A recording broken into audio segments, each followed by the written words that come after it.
This episode of the Better To podcast is brought to you by Kitty Mystic and Needom, author of the Better To Burnout series, which includes her latest releases of Fairy Tales and I Love You and Is Love Just Another High.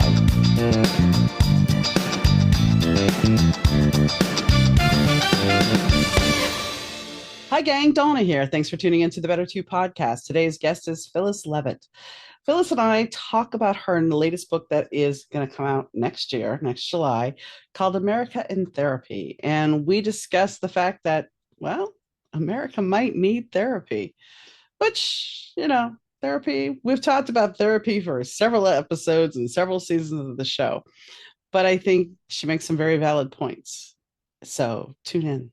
Hi, Phyllis. How are you doing today? I'm great. Thank you so much for having me. How are you? I am good. I appreciate when you reached out to me and you presented the fact that you had a book and you were talking about therapy and America in therapy.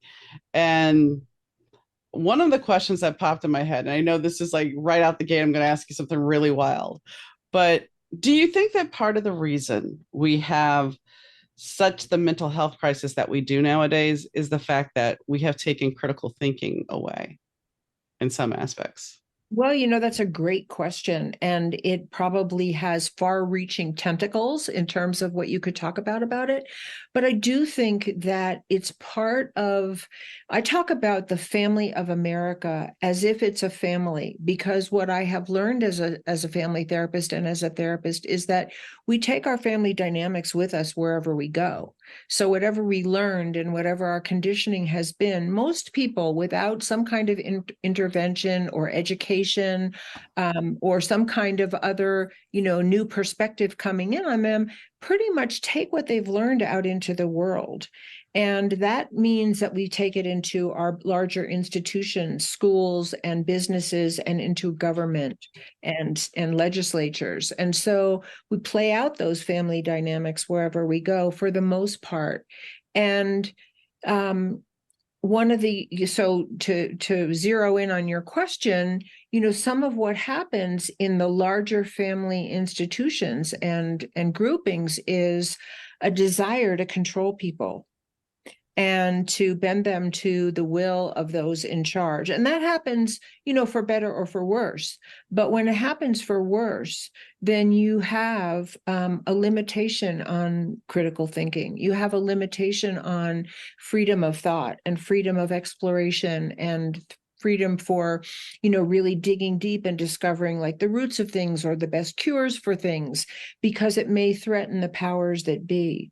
And these are dysfunctional family dynamics when that kind of freedom of thought and limitation on discussion of different points of view takes place. And one of the ways to do that is to limit what people are allowed to say and punish people or ostracize them if they give an opposing point of view.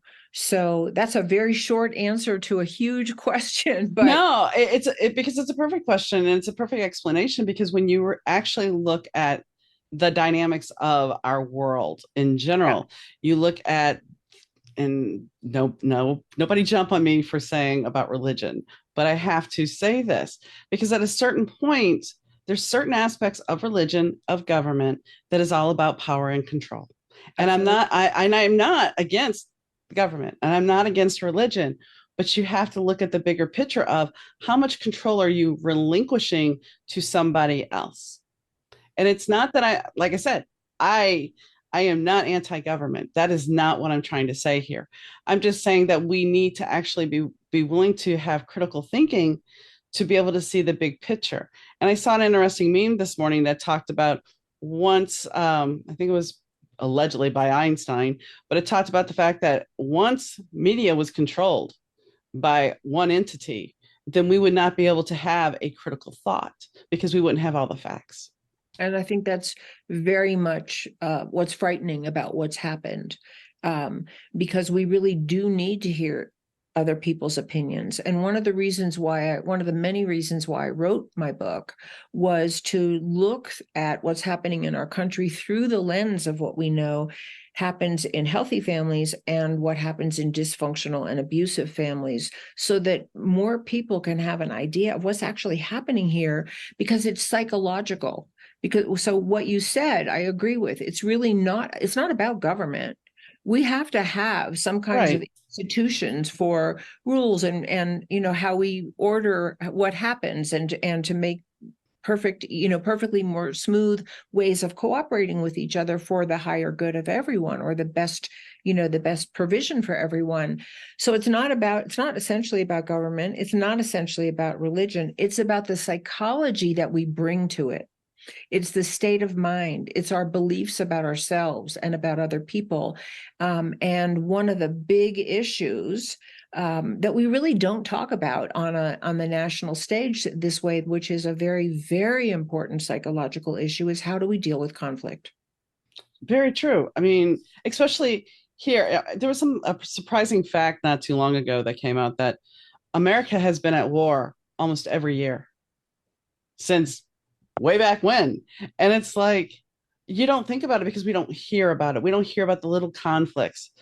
But at a certain point, do we look at the ramifications of what happens because of this? That's right. And the mental health issues. And I mean, this is a very telling thing too. How many times has the government, and I know I sound like I'm rallying against it, but how many times, even in Illinois, we had a governor who defunded mental health? And when you think about it, because I'm looking at a situation with my father, and it's like he was not told or taught that mental health, having good mental health, was something proper. There was always that stigma that something was wrong with them and I can't go talk to somebody. And I think that's a huge part because we still have that mantra in certain aspects, especially for men, Right. that I'm going to be blunt and I'm sorry if it bothers you, that Doesn't bother me. you're a pussy if you have to show your feelings. You're Right. not being a man. Why Mhm. is that? Why is that? Why is something feminine has it become something negative and derogatory in the first Patriarchy. place? Yeah. Yeah. So, I mean, we have to ask ourselves all these questions. Language has a huge amount to do with the way we think and feel and see things. And yes, there is a stigma against mental health issues for many reasons. Let me just say a broad thing first, and that is that when I talk about mental health, and what I'm talking about mental health in my book, and as a psychotherapist of over 30 years working with hundreds of people and having done many years of therapy myself as a client, we're not talking about the guy over there that is talking to voices in his head on a street corner. And yes, that person is suffering from a real mental health issue, and I'm not putting that down, but I'm talking about our collective mental health. And that means all of us. Is it mentally healthy that we condone war? Is it mentally healthy that we condone police violence? And I know a lot of people don't, but it's still happening. We're not voting that out of existence. We're not even sometimes allowed to safely demonstrate peacefully against some of the injustices that, if they were perpetrated on us personally, we would be outraged. Mhm. And yet we condone as a nation, and we condone as parties and gender groups and religious organizations and economic groups and you name it. We condone things that we would never want to have happen to us. And that is a mental health issue. Well, It's do you not an ideological issue. It's a mental health issue. It is. And this is something I didn't mean to catch up, but No, no, there's this fact, okay, because yes, I'm not a young one. I remember the Vietnam War. I mean, I was a little tot, but I remember them saying on the news, if you have small children or sensitive people, please remove them from the room. Okay. And when somebody would die in a movie, oh, that was it. There was no blood, no gore, no. And so at a certain point, because we wanted realism, we don't excuse we don't warn anybody if there's small children in the room that they need to leave. We have desensitized ourselves Yeah, so we can watch. Oh wait, they're showing somebody get shot by body cam. Wait, I got to watch that body cam. Why have we done that to ourselves? yeah, yeah, yeah. Well, I think again, I think there's a lot of factors. What I really try to explore in my book is going down to the deepest levels that I have experienced as a psychotherapist. We can talk about the surface of that. It's sensational, it's projection. I mean, and those things are all real and important. But what makes us drawn to that? What happens to people that actually is a form of entertainment rather than horror, like that we should be outraged or horrified or want to do something about that level of profiting off of violence toward other human beings in real time. Mhm. um, and so what I really try to look at are abuse family dynamics, both on the individual level. I'll say abuse and dysfunctional family dynamics on the individual level, and how they translate to larger institutions, to within our communities, within our religious organizations, within our schools, within our businesses, and within higher institutions of government, and how there is a correlation between what goes on in a dysfunctional or abusive family and what is getting translated into the larger family systems that we're all influenced by and conditioned by. And so as a therapist of so many years, working with so many people, children, teens, adults, couples, families, you name it, I have to say that abuse and dysfunction is epidemic in our country.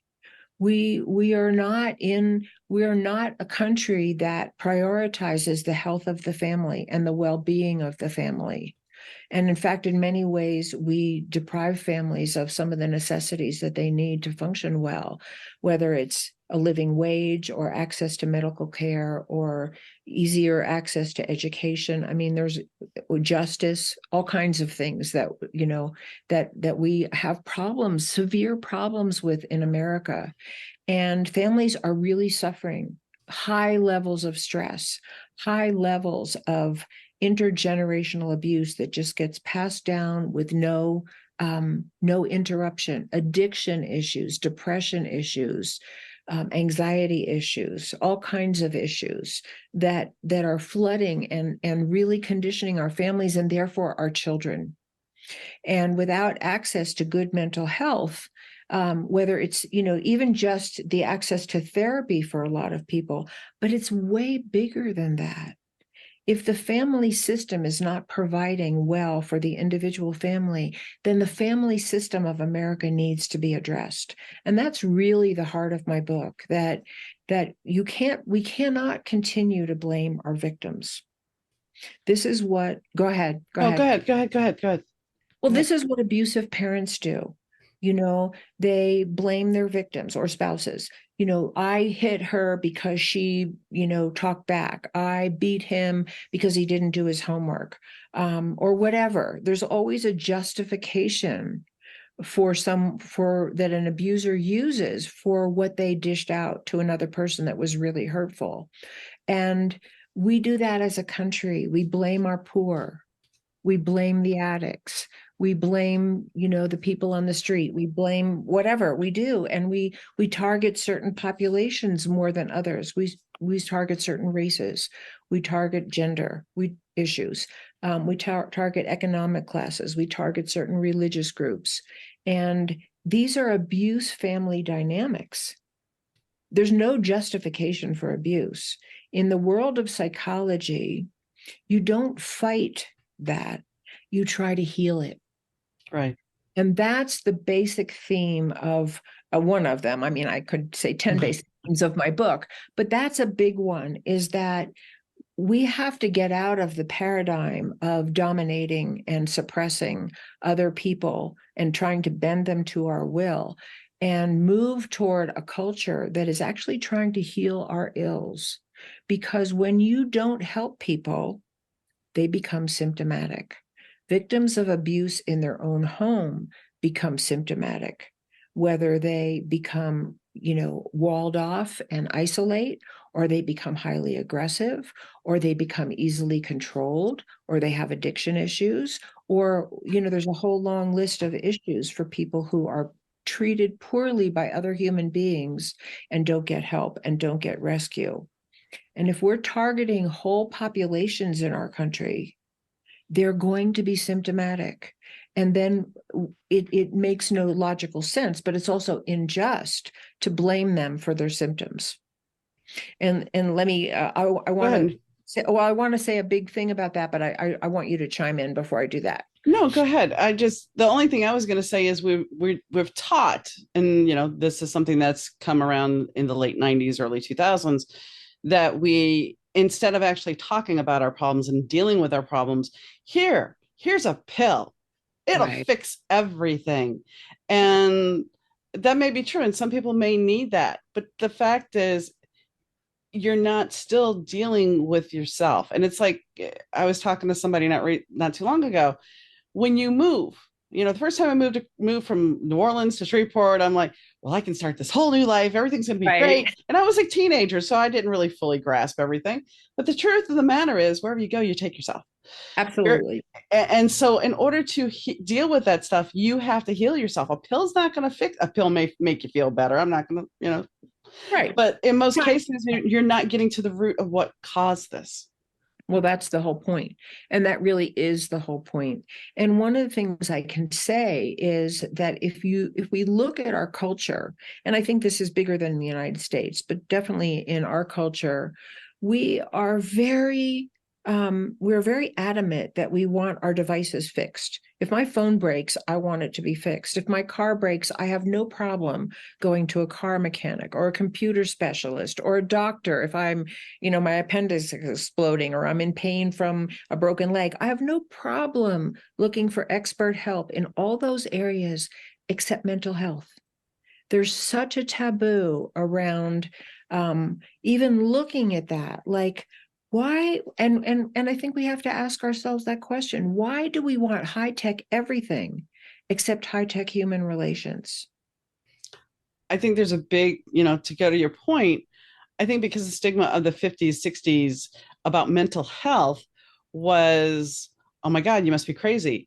Right. And we talked about this off camera that, yeah, my mom was smart enough that when my parents got divorced and I was acting out, she's like, well, we're going to get you in therapy. Now, my dad would never participate. My dad would never show up. And my dad still will not go to therapy. He needs it. He's had some issues, and I won't go into full detail, but I have talked about his drinking problems in the past. But it's like, I've watched that.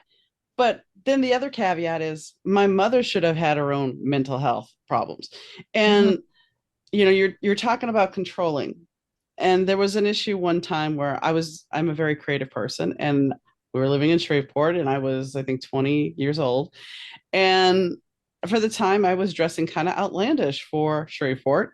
And my mother looked at me and she goes, you need to go to the mental health hospital. I'm like, excuse me? She goes, you need to go get checked out. I'm like, why? She's like, because you're just, something's wrong with you. Okay. So I went. And I'm sitting there the whole time questioning my sanity because I'm like, So I go and they do all the little tests. And then the guy's like, why are you here? I said, because my mother said I needed to be here because I was crazy. And he looked at me and goes, you're not crazy. You're creative. He's like, if anything, she's the one that's a little cuckoo and she's going to kill you if you don't get away from her. So I went back home and I told her, I said, Mom, she goes, what'd they say? And I said, that I was creative and that I'm perfectly healthy and mentally fine and I'm normal and I need to move away from you. And she's like, they don't know what they're talking about. Okay. Well, she would end up taking her own life several years later, but that wasn't the first time. I saved her once. But so there was a lot of mental instability with her. Yeah. So when you're dealing with somebody that is mentally unstable, there's that secret trauma because I'll be honest with you, when I think I was a junior in high school and she tried to kill herself and I saved her. And the thing is, all the neighbors came out when the ambulance arrived because she took pills. And the Yeah. ambulance comes and the neighbors are all out. And one of our neighbors was brave enough to come across the street and look at me and goes, "So what happened?" And I looked and I was just like, because there's that stigma and there's still that stigma. Well, she had some food poisoning or something, something was wrong with her.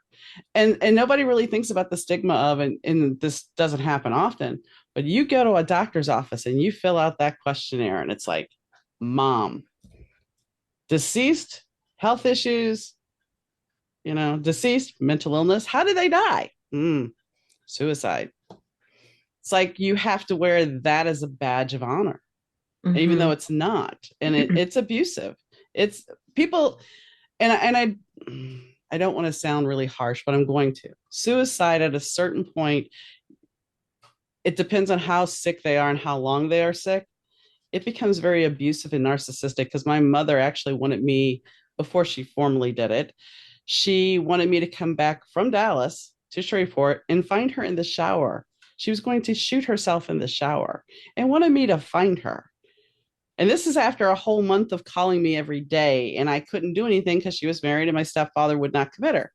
And I just remember saying to her, if you love me, you wouldn't ask me to do that.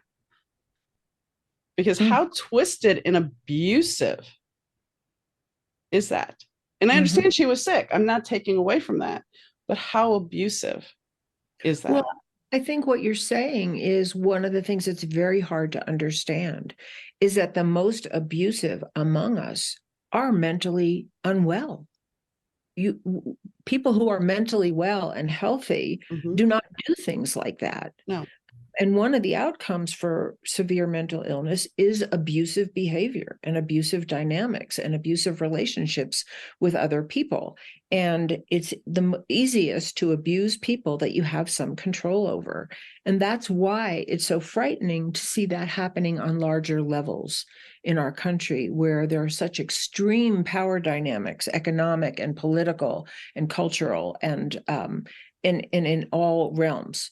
Um, and that's why it's so alarming, because if you depend on someone, if you're their child and you depend on them, you're subject to their mental unwellness, and sometimes it takes the form of extremely abusive behaviors, whether it's emotional or physical or sexual or mental or even spiritual, sometimes, or religious. um, and so, yes, and what you brought up was one of the points that I had wanted to hit on earlier, which is such an important one that I don't think a lot of people understand unless they have some familiarity with psychology. And that is, when people, so your mother made you what's called in psychological language the identified patient. She convinced herself that you were the problem and she sent you to therapy. Mm-hmm. And so often, and this is one of the reasons why family therapy was such a breakthrough in the world of psychology, is that we now really understand that people are often expressing family pain through their own behavior. So I don't know why you were dressing the way you were, and it doesn't matter. It wasn't a sign of mental health, but it might have been some kind of call for help, like, pay attention to me. Something's not going so well in my home. I wanted to be in a band. So it was more of creating a persona than being outlandish as far as crazy. Yeah. In any case, so you're not the most severe example by any means, but in any case, your mother made you the identified patient, and you were fortunate enough to have a therapist who didn't buy it, who could see that your mother was really the issue. Um, that's not always the case. But when I worked with children, I was telling you this earlier, in the beginning of my practice, I worked almost exclusively with children. And they were almost always sent to therapy for some kind of symptom, like they had fears, or they were wetting the bed, or they were not, getting along with their siblings, or they were aggressive at school, or they were failing at school, or something that called attention to them. And it looked like they were the one that needed therapy.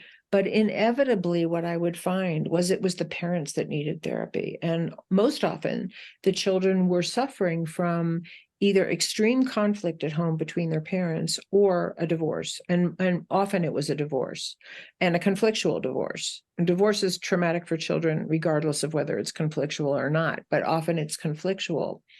And so in the world of family therapy, we call them the identified patient. They're the one that brought the family to therapy.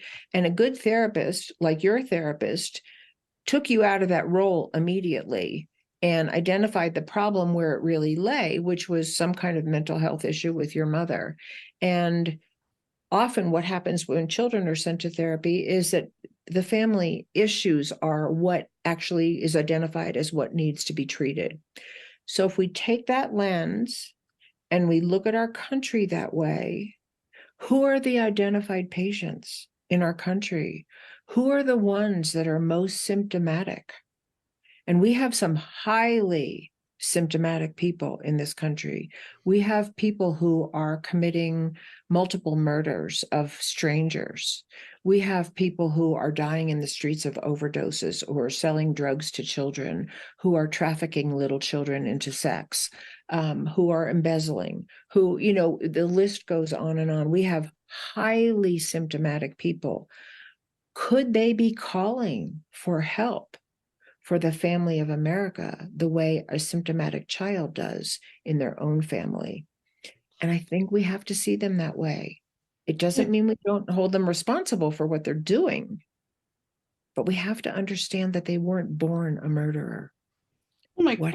my question for you then is some of these people that are acting out, we go back to something you talked about earlier, is it the ancestral traumatic trauma that has never been dealt with? Because I mean, there are days, and yes, I still have a therapist because I lost my husband and everything else, but Mm, there's still days where my mom can get in my head and tell me play those games. So if a person, for me, I deal with my crap, but for the person that doesn't deal with their crap and they constantly still hear their dad saying they're a POS, or right, they or how else are they, I'm never going to amount to anything, so I might as well go do this. right. I think that's absolutely what we're dealing with on a continuum of severity and a continuum to incredible severity. Yes, absolutely. And so that's why I say it is a mental health problem for our country.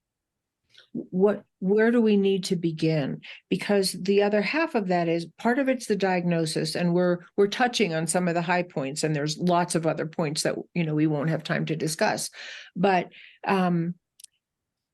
if there is a cycle of abuse that continues if it's not broken, and we know that there is a cycle of abuse that will continue if it's not broken, and yes, there are people who just don't fit that mold. There are people who somehow rise from the ashes and they lead these stellar lives, even if they've come from a horrific background. But we have to know that there's hundreds of thousands of people who Well, don't rise from the ashes, who continue something, whether they're acting out on themselves or the people around them or their employees or the people who voted for them. the one thing I find often, I mean, for me, when I worked in insurance, I started out as a mail file clerk, and then I worked my way up to a claim supervisor. So I understood what it was like to be the little person. And sometimes I think when we're looking at politics, we'll just touch on that for a second. When you have politicians saying, well, it's too much to pay for somebody's child care, or it's too much to pay for somebody's food. Have you been in their situation? Do you Yeah. understand? Do you have empathy? And I think, in a way, if you want to run for office, if you want to run for office, if you want to be in that position of power, then guess what? For at least a month, you give everything up and you live at least for a couple of days, if not a week, like a homeless person. Yeah, You live in with kids that don't have food, and you that's right. experience that, because then you're truly going to understand the plight of your constituents and not beholden to corporations that are writing these bills out and only care about their bottom line. Well, I couldn't agree with you more. And these are also mental health issues. Mm-hmm.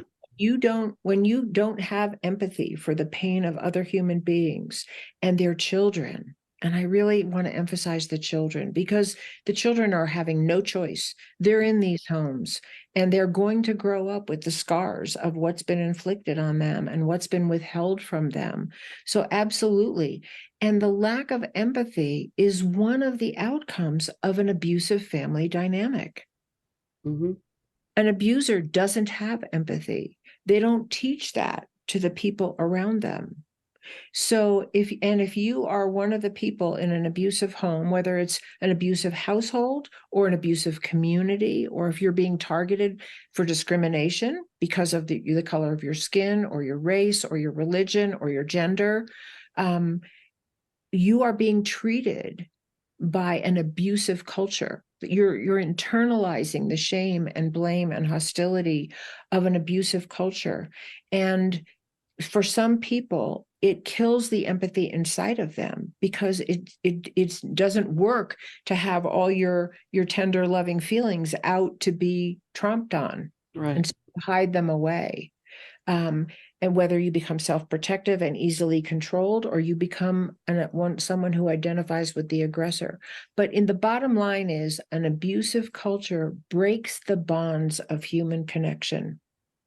And we have to have those bonds of human connection to feel empathy and compassion for others. And the more that this kind of mushroom cloud of abuse dynamics accelerates in our country, we're killing off empathy for one another, which is the foundation for healthy human relationships and healthy children and a healthy future, and maybe even a viable future. The one thing we didn't touch on about abuse though is the abuse sometimes can turn you into, I have to try to fix, I have to try to save, I have to try to do everything to make you right. And I think you can, I mean, I hate to say this, but I know quite a few people. The key word to somebody who has been in an abusive relationship is the fact when they will continually say, I'm sorry. Because basically that term I'm sorry comes to a point where it's like, why are you sorry? Are you sorry for the fact that you exist? Are you talking about the abuser or the person who's The abused? person that was abused, the aftermath of that person being abused, the child being abused, and the consistently saying after the fact, as an adult, I'm sorry. Mm-hmm. And I don't think that we look at that enough and say, because when you look at that person's usually sorry for nothing. They're sorry because they may have said something that they interpreted it to be said wrong, even though it's not. Or They are they're so used to taking the blame that right. they really believe. I mean, I've worked with so many people who have been abused as children who really believed that they deserved the abuse, because that was the message, whether it was overt or implicit, that they did something that warranted what happened to them. And when you have people, many people, who have internalized blame for what's happened to them, and many people do internalize the blame, um, then they can be more easily controlled by others, because they're so willing to take responsibility for something that's not theirs. So there are many outcomes to an abuse family dynamic. That's one of them. And it's just as dangerous, if maybe not more as obviously, but it's just as dangerous as someone who identifies with the aggressor and becomes abusive or over controlling themselves.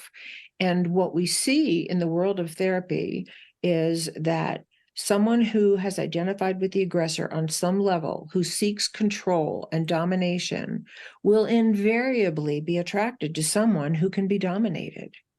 Well, it's And sorry. go ahead, go It's ahead. it's the people pleaser. You become the people pleaser, and you relinquish control, because it's much easier to relinquish that control because you want to avoid confrontation at any given avenue, because you've experienced confrontation so often. That's right. So it's much easier to become the people pleaser and say I'm sorry, because that's the other, it's like you have this fine line when you're dealing it. And most people say, well, no, you had the idyllic childhood, you weren't abused, blah, blah, blah. But the truth is that a lot of this abuse can be mental, and it can be not Absolutely. necessarily the quintessential abuse you see on TV. And Right. so that therefore, like you said, we have this bigger thing to look at. And the other thing is that we didn't touch on is I can look at, because my grandmother helped raise me at times, and I look at my grandmother as how she raised me, and then I look at my mom, and I'm like, how did my mom turn out this? But the fact of the matter is, my grandmother had time to grow, mellow, mature, Mm. and I don't think we can't judge. When I look at I found out something recently because somebody did some ancestry. My dad's mother lost her real mother at 3 years old. And so she was brought up by her stepmother, and her dad was atrocious beast, from what I know. Now, knowing that, I can look at it and go, okay, so I understand where her trauma was, and I understand where she passed it on to my father. Mm-hmm. I can look at it differently, but that's part of this whole thing. If you're not willing to sit there and take the rose colored glasses off and see your parents as being the people that they are, and not just mom and dad, oh, it's so great. Who were they? And Mm-hmm. and how did they, because they're not treating your grandkids the same. Right. So you have to look at them and then try to look at their family and see the bigger picture of what was their mental health like. I mean, my grandmother would brag when she was my dad's mom. We went that she had come up here to live with us for a bit, and she's sitting there telling my husband how she used to take casserole before she went to a party or went out drinking because she could drink them in under the table.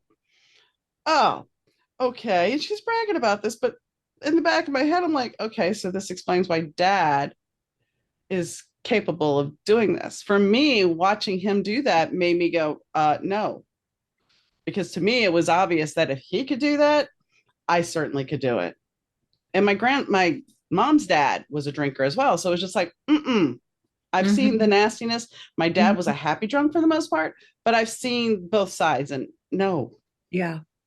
Well, you bring up another really important point, and that's one of the beauties of the whole world of psychology, and why I think it's so important for us to bring this lens to America and to our larger institutions, is that we look for the origins, we look for the history. And the whole point is not to blame anyone. It really isn't. It's to heal.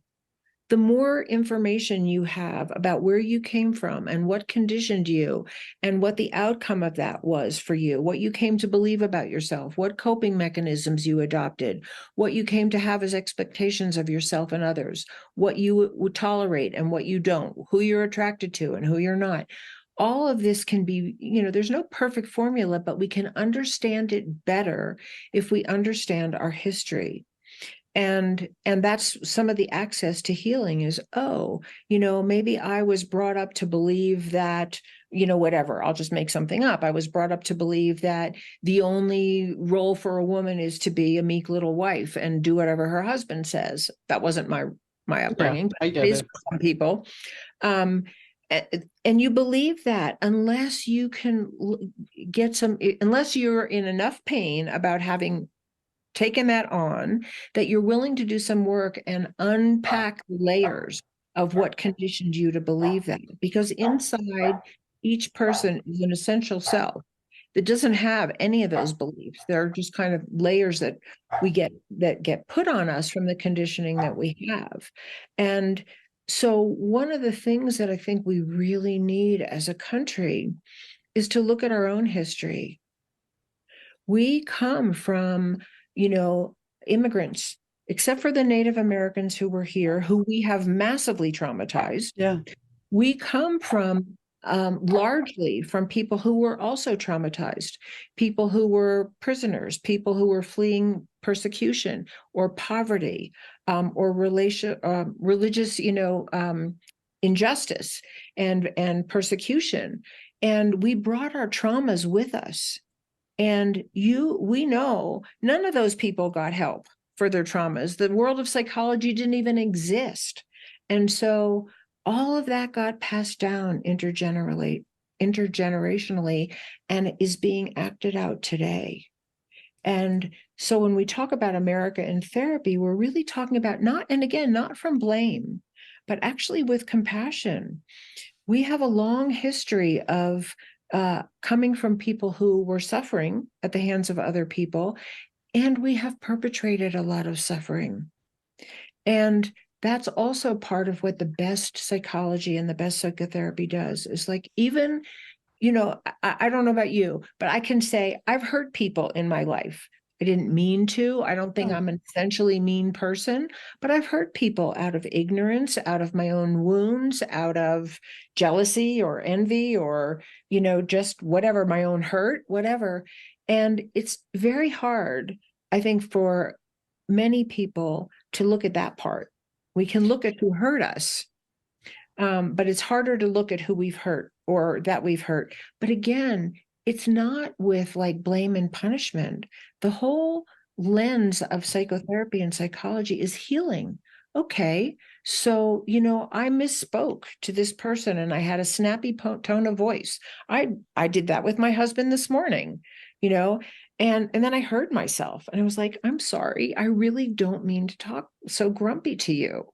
And we can learn how to do that because that heals relationship. And we can learn how to do that as a country. And it would be massive if we did. well, I think also you have to come to the fact that not everybody is going to like you and that you sometimes are going to be the villain, even if you don't intend to be. Sometimes because you didn't do something for somebody the way they wanted it done, you Right. might be the villain in their story. There's one statement that and I don't know how you feel, one statement that always grinds my gears, and that's feelings are not facts. And while that may be true, that feelings are not facts. There are how you feel. And I think when people say feelings are not facts, you're dismissing a whole bunch of truth there. Because if it doesn't matter if it's not factual, if I'm feeling that way, isn't that a fact that I'm feeling that way? Well, I think what's important is that it's important that you're feeling that way.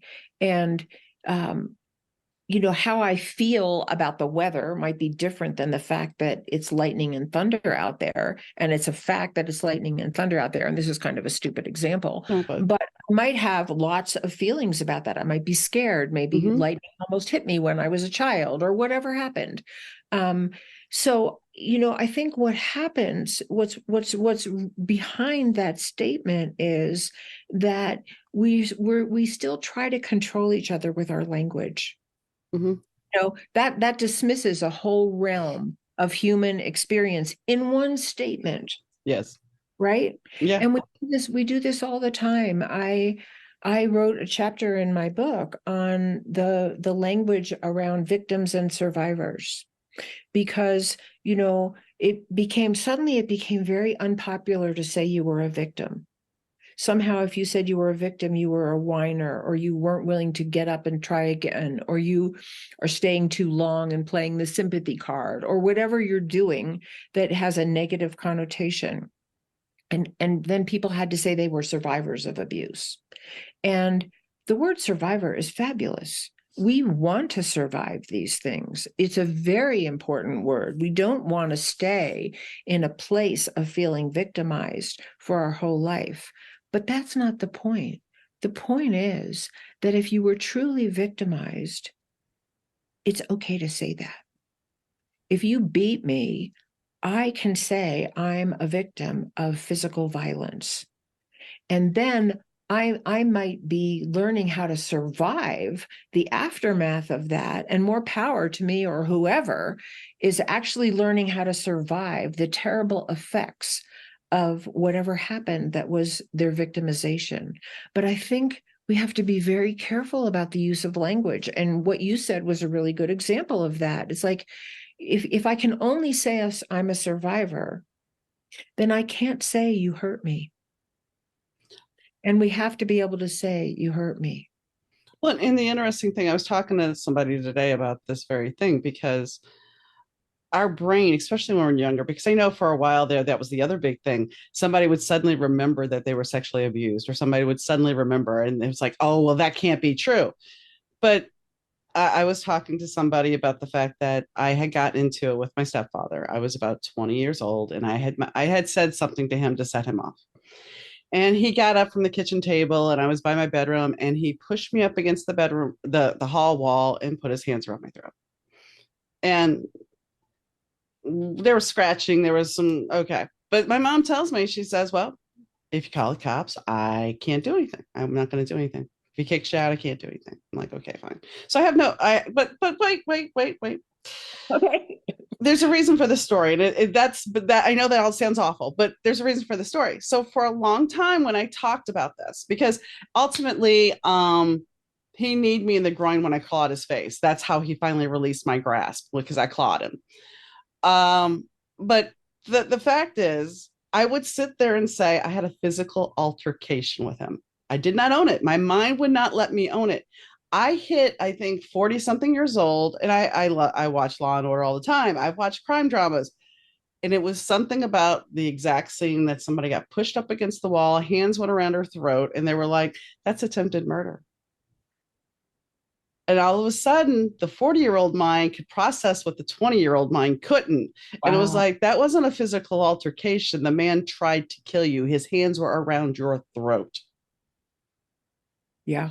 And so I think, going back to the victimization that people are like, oh, that's repressed. That's all. No, No. our mind will not let us process things. It's like the issue. And I've talked about this on the show. So I know you're like, why should I've talked about some of this, but like my mom was like, oh, she knew this about him. I did not. She's like, let him give you a pedicure. He loves giving pedicures and he'll even buy you a nice pair of shoes. Okay, Mm, I'm 17 years old. I don't know any better. Okay, fine. Yes, it's grooming now. I know this, but at the time, didn't even think about it. My husband passed away. I'm talking to one of my friends about finding videotapes after my mom died of my mother's feet. And I'm like, all of a sudden, even though this was years before that I found the videotapes and I didn't put two and two together, all of a sudden now it's like this light bulb goes off. And I'm like, he had a foot fetish and she let him touch my feet. What in the and then she would accuse me later on of sleeping with him, which I never did. I couldn't stand him. But the whole fact of the matter is, yeah. she put her daughter into this man who has a foot fetish. How screwed up is that? But it goes back to something you said about me being the patient, because her doing that then allowed her at a moment to say, I must have slept with him because obviously he has that foot fetish. Mm-hmm. And I would just say your mother was severely disturbed, Yeah. really, really disturbed in a very threatening and harmful way to you. And that is, what we have to look at in our homes, in our communities, and in our larger institutions, that your mother had power over you. And there are people in positions of power today who are really unhealed from whatever wounded them and set them up to have no empathy, to target other people, to hurt other people, to withhold from other people, you name it. And I think we have to identify that in our homes, in our communities, and in our country. And on a very like fundamental layman's level language of psychological health and ill health. And that's really what I'm trying to do in my book.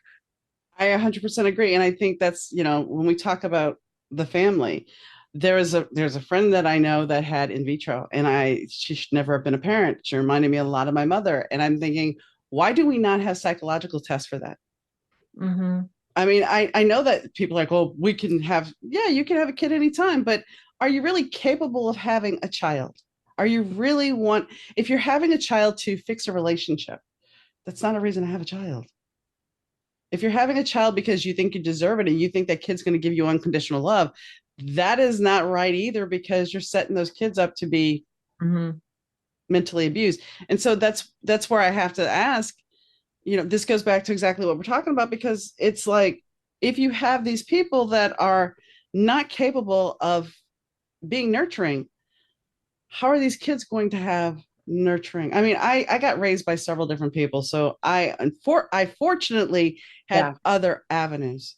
Yeah. Yeah. But Definitely. to be in that situation, and here's the thing about that, because I had my mother, that friend that I talked about, she reminded me a lot of my mother. And Mm-hmm. so we tend to, Yeah. and this goes back to your point, we tend to, until we start healing those poor parts of ourselves from those abusers, we will tend to pick those same people over and over and over again. Absolutely. Absolutely. And what's scary about it is it can have terrible repercussions in your own life, especially if you're picking someone who is abusive of you, and many people do, just out of their conditioning, not because they're bad people or stupid or anything. Right. They're running on an automatic psychological pilot. Um, but part of what's really frightening about that is that if you have many people coming out of homes where they've identified with the aggressor as a way to survive, they're more likely to identify with the bully on the playground. They're more likely to identify with the bully running for office. And this is very, very scary for our country. And so for me, the call is really like, let's look at our mental health from the ground floor up. Let's begin to provide for families. Let's demand of our lawmakers and people in positions of power that they heal their own wounds, that they abide by certain rules of just respect and nonviolence, and model for our young people what we all want in our own families and in our own homes for ourselves. I But this often Go is a ahead. lot of work. We're talking about a lot of Oh, it work. is. I mean, I had the discussion many times when a certain person was running for office that you think this person is going to be there for you when they have a golden toilet. Mm-hmm. It doesn't equate. It doesn't, with the critical thinking, it does not equate, because a person with a golden toilet is not going to be there for to help lift somebody else up. Yeah. Yeah. And that goes back to the empathy thing. Um, I also, before we go, because I know we still have a little bit of time, I did want to touch on your other two books. You have Into the Fire and A Light in the Darkness. And you said that you basically got these books from Receiving Divine Source Connection. And I do read and I do tarot. So Oh, okay. I do intuitive reading. So this is why I was kind of like, well, besides the mental health aspect, if you don't mind sharing a little bit of this would be I great. don't. I wrote those two books not that long ago, but maybe, I don't know, 10 years ago, or a little less actually.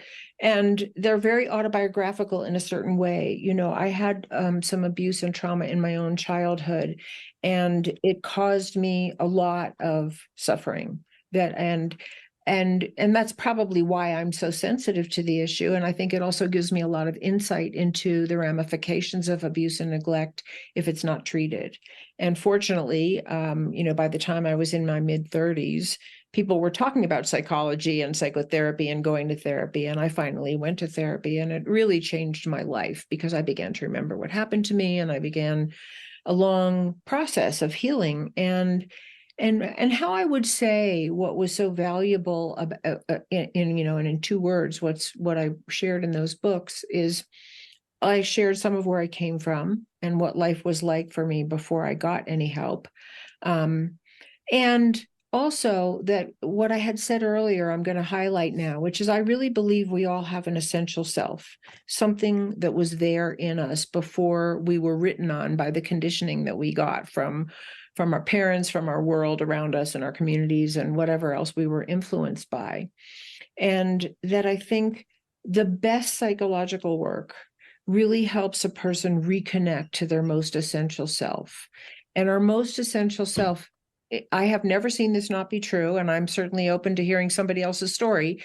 But with all the people that I've ever worked with or known who have made that journey to uncover, who they really are and who they really want to be, I have never seen that be a monster in there. It's always a loving, caring, connected human being who has empathy for others and compassion for themselves, to some degree. None of us do it Yeah. perfectly, but that essential self is also very wise. That essential self actually really knows things that we're not allowed to know by the family systems that we grew up in.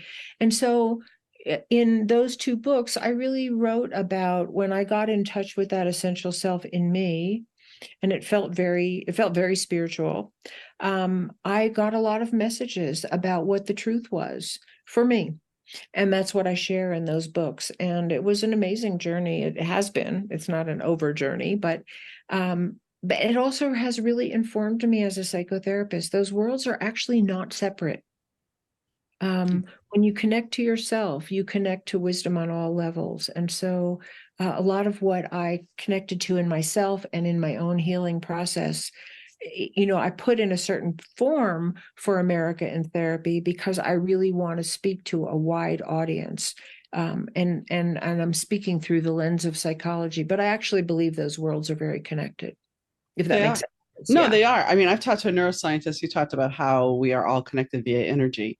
And Yeah. I dumbed it down to Star Wars with the Force because that's the easiest way, but it's true. I mean, there's certain things, if you are connected to your higher self, if you're connected, you will get intuitively, you will know things. Intuitively, you will That's right. understand things. That's right. And I remember, I think it was yeah, it was a little over a year ago. I kept saying I was going on a trip and I'm like, I need to stay at this certain hotel because I need access to the elevators. And my friends are like, why do you need that? I'm like, because I do. And I would say this for months and months and months. And so finally, when the day came, uh, I would I got told I was sitting in sitting in the lobby and I was like, you need to go upstairs and get something to eat. I'm like, all right, fine. So I got up and I got distracted and I went back to the elevator, hit the button, and somebody I wanted to see walked out of the elevator at that moment. And I was just like, okay, so see, this is why I needed access to the elevator. And Yeah. there's things that, yeah, it Yeah. made it made sense to me. My friends were all like, whatever. But in my core, in my soul, I knew Yeah. that was the answer. And I think that if we trusted ourselves more, that's the one thing, goes back to the initial part of our conversation. We are taught because of control, and you can't talk. And I mean, there's that fine line with psychotherapy that if you're getting information, so like driving along, hearing slow down and going around a curve and slowing down because traffic's at a dead stop. But when you hear that little voice, it's not the same as hearing voices. That's It's right. It's and not the that's same at all. but that's the problem. We the media and the general world has painted, if you hear those things, then it's wrong. Yeah. And Yeah. there's got to be a I'm controlling people, but that don't listen to yourself, listen to me. right. That's a huge weapon of control. And it's unfortunate because, often little children are highly intuitive. And if they were listened to and honored in their perceptions, and they could grow up staying in touch with that part of themselves, and so we have to do the work of uncovering it and peeling back the layers and getting back in touch with it. But those parts of us can be incredibly wise. And I'll just say this really quickly. I have a client that I worked with for many years who had terrible, terrible abuse. And we worked together for a really long time. And as her therapy wound down, she made a very powerful connection within herself that she would call spiritual, I would call it. And it just came out of her work of peeling back the layers of what happened. And so we don't want to separate those worlds and make one world kind of like, suspect or crazy or, doubtful or whatever, because we actually all really do know somewhere inside of us. And the best therapy will help you uncover that. Mm-hmm. And I will say there is hope for the younger generation because I do work out of a store occasionally, and I've watched a little kid walk over to the crystals and hold the crystals and know, and feel the vibration. And then her mom sat down and I did a reading for her mom, and she's like, yeah, my daughter's intuitive. My daughter tells me one night, she's like, yeah, dinner's going to be free tonight. And she's like, no, it's not. We're going to a restaurant. That's not going to be free. So lo and behold, they go to dinner and something ends up happening. The manager's like, oh, your dinner's free. Oh, I love it. I And just so, love those so stories. there's more Yeah. parents now, I think, that are more willing to be open to listen to their kids. Yeah. There had one that was like, yeah, I constantly doubted her, but she keeps getting right. So I'm like, then you need to listen. Yeah. Yeah. Because if that's fostered there, it's gonna help them be better leaders and better people as they grow older. And it's going to help them be people who will listen to others, Hmm. which is what we desperately need. Yeah, we definitely do. Desperately. Yeah. Definitely do. So is there anything that we haven't talked about that you would like to Oh, say? yes, there's chapters we haven't talked about, but that's fine. Well, That's fine. I thank you for coming on. It's been a very fascinating interview. Thank you so much for having me. I feel the same. Just lovely talking to you. So, if you're a regular listener to the show, the stuff I shared, you've heard it before, and it's not shock and awe. And it was more about proving how sometimes we can bury things. Sometimes we don't really want to face things. And yes, the stigma of mental health. And while it has improved, much, much improved, that people don't have such stigma about, oh my gosh, I can't deal. We're more open to getting therapy. We're more open to facing what is troubling us. And that is growth. That is growth that's healing this potential for change, potential for a new life. But as she said, we have to look at it in a more dynamic, bigger picture because the traumas that are consistently repeated daily because we have no empathy for other people, well, that is a problem because nobody needs to be suffering for the reasons that they're suffering. We can all work together and make this country and this world a much better place. And then I know somebody's like, oh, here she is on her soapbox again. But that's the truth. If we could all actually face things and really look at it and look at our parents and look at our families and look at the place where we work. And I'm not saying being judgmental about it. I'm saying actually look, dive deep, understand why you're doing what you're doing in your life, and realize that maybe it's still from the past. Maybe it's something I need to heal, something I need to let go. And I'll be honest, I'm on that journey right now myself, still. And I'm trying to rediscover a new way of life for me. And how do I rediscover a new way of life? Because I had a life that I kind of liked before I met my husband. So I'm rediscovering that part of my life, but I'm rediscovering a different version of me, a side of me that doesn't have to be trapped by items of clutter or items of things that don't matter, or even memories that just are painful. By facing them and healing that, I can move on. Now, as I said earlier, though, even if we heal, sometimes that tape comes back, and we've talked about that before. So today, if something's bothering you, reach out to somebody, talk to them, get a therapist, but get to the root of the problem. Because while medication's great and medication can help you feel better, figure out what really is going on. Is it the bully that was in school with you that made you feel like shit? Is it the person that put you in front of the class and embarrassed the hell out of you?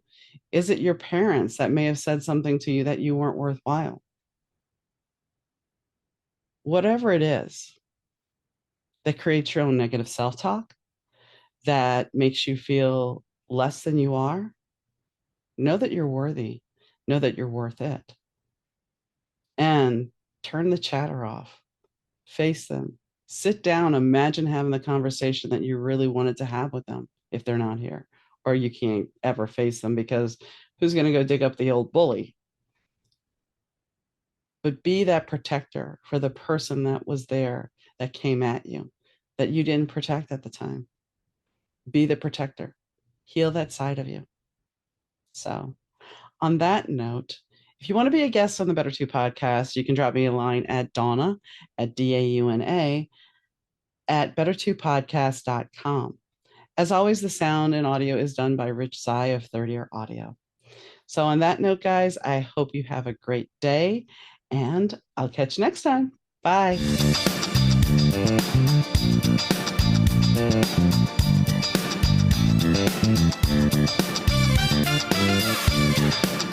The Better Two podcast is mixed, edited, and produced by Rich Zai of Third Ear Audio Productions.